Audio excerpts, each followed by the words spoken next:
Hello everyone, আসসালামু আলাইকুম। সবাই কেমন আছেন? আশা করছি সবাই ভালো আছেন। আজ আপনাদের কোনো রেসিপির ভিডিও দেখাবো না, বরং একটা ফাঁকিবাজকে দেখাবো। আমার মেয়ে আদিবা। ওকে যখনই আমি পড়ার কথা বলি, ও একটা না একটা বাহানা করেই। এখন আমি পড়ার কথা বলেছি, ওই গুছানো ঘরটাকে গুছাচ্ছে। ওর এক এক সময় এক এক বাহানা।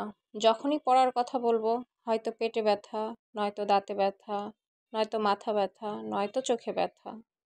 আমি বলেছি যে তুমি এরকম করতেছো, আমি কিন্তু তোমার ভিডিও করব, আর ভিডিও কিন্তু আমি সবাইকে দেখাবো। ও এটা একদম ইগনোর, কোনো কথা কানে নিচ্ছে না। ওর মোট কথা, ও এখন কাজে ব্যস্ত, ও ঘর গুছাবে।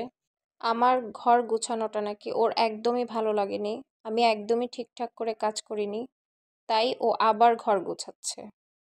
এখন আপনারাই বলুন আমি কি করব?